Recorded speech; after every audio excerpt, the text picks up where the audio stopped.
И с удовольствием передаю слово госпоже Натали Ямб, бывшему министру бюджета Республики Кот-д'Ивуар и известному далеко за пределами своей страны экономисту, аналитику и мыслителю. Je souhaite en premier lieu remercier les autorités russes et la Team Afrique pour m'avoir permis de venir exprimer mon point de vue, celui de mon parti et celui du professeur Mamadou Koulibaly, candidat à l'élection présidentielle de 2020 en Côte d'Ivoire, sur la souveraineté, sur les valeurs africaines, sur les urgences de développement en Afrique et le rôle que la Russie peut y jouer. Parler d'identité africaine est une chose aisée, car l'identité et les valeurs des Africains ne sont pas différentes de celles du reste de l'humanité. Nous avons les mêmes sentiments de solidarité, de compassion et les mêmes aspirations à la liberté, à la dignité, à la justice et à la propriété. Pourtant, force est de constater que, après l'esclavage, après la colonisation, après les pseudo-indépendances, on ne nous a reconnu que le droit d'être libre, mais seulement au sein de l'enclos français. L'Afrique francophone est encore aujourd'hui, en octobre 2019, sous le contrôle de la France. Cela remonte à 1984, lorsque les puissances coloniales se sont réunies à Berlin pour se partager l'Afrique, sans que les Africains aient leur mot à dire. L'Allemagne, l'Espagne, l'Angleterre, le Portugal ont compris depuis lors qu'il fallait sortir du schéma de la conférence de Berlin et redéfinir les contours d'une nouvelle coopération avec les pays africains. Pas la France, qui avance sans bouger, en portant des masques et qui considère toujours le continent africain comme sa propriété. Les peuples d'Afrique, et particulièrement la jeunesse, revendiquent pourtant avec de plus en plus de vigueur leur besoin de démocratie, leur droit à l'autodétermination, le droit de décider avec qui ils veulent commercer, avec quoi ils veulent payer ce commerce, sans qu'on les place sous la tutelle d'une ex-puissance coloniale qui se présente toujours sur la scène mondiale comme notre porte-parole et notre avocat. Nous voulons sortir du franc CFA, que Paris, avec la complicité de ses laquais africains, veut pérenniser sous l'appellation ECO, et qui ne permet aucune industrialisation de l'Afrique francophone.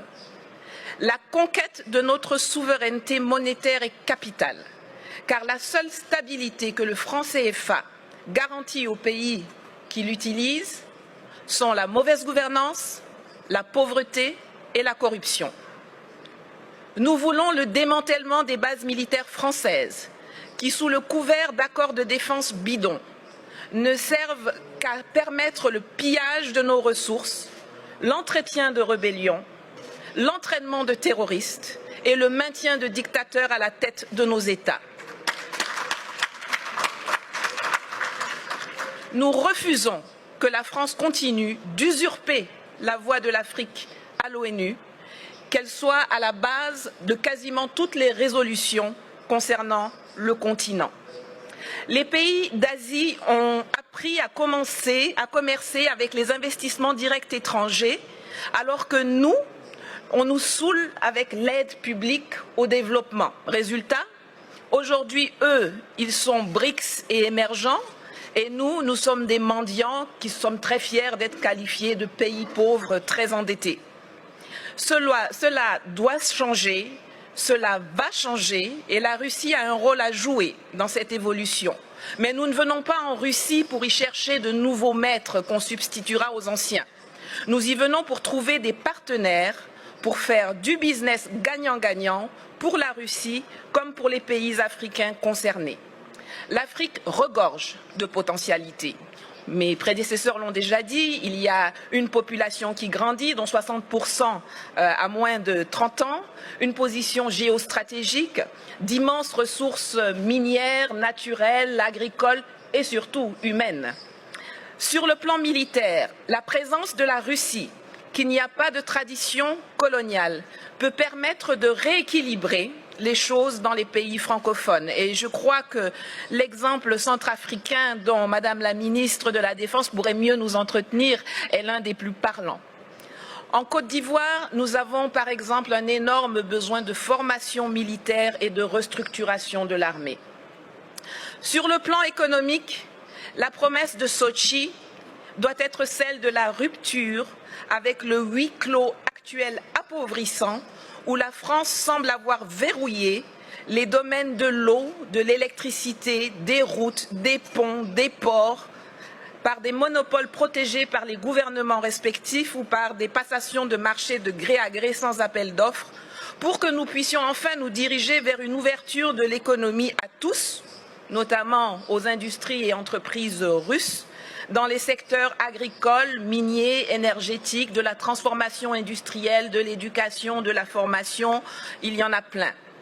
Le littoral ivoirien, par exemple, qui alterne les lagunes, les fleuves et la mer, est long de 570 km et regorge d'un potentiel encore inexploité ou sous-exploité dans le transport maritime et lagunaire, dans le désensablement des embouchures de fleuves qui peuvent devenir navigables, dans l'hôtellerie, le tourisme, l'habitat de luxe, le transport lagunaire entre les villes du littoral, compte tenu de l'état désastreux de nos routes.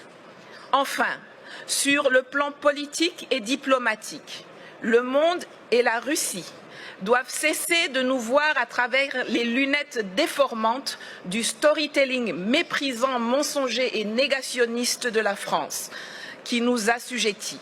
L'Afrique n'a pas besoin de tuteurs à l'ONU, l'Afrique n'a pas non plus besoin de nouveaux propriétaires, mais la Russie y a sa place comme un partenaire dans une logique de Commonwealth, d'enrichissement partagé, de collaboration vivifiante et innovante entre les secteurs privés respectifs. Le monde bouge, les lignes évoluent. L'année prochaine, 2020, est celle d'élections présidentielles au Togo, au Burkina Faso, au Niger, en Centrafrique, en Guinée et en Côte d'Ivoire, pour ne parler que de l'Afrique francophone. Espérons que celles-ci verront l'arrivée au pouvoir de dirigeants réellement choisis par les peuples, qui privilégieront enfin l'ouverture sur le monde et de nouvelles et innovantes opportunités d'affaires à l'asservissement bête et stupide aux colons d'hier et d'aujourd'hui. Je vous remercie. Спасибо.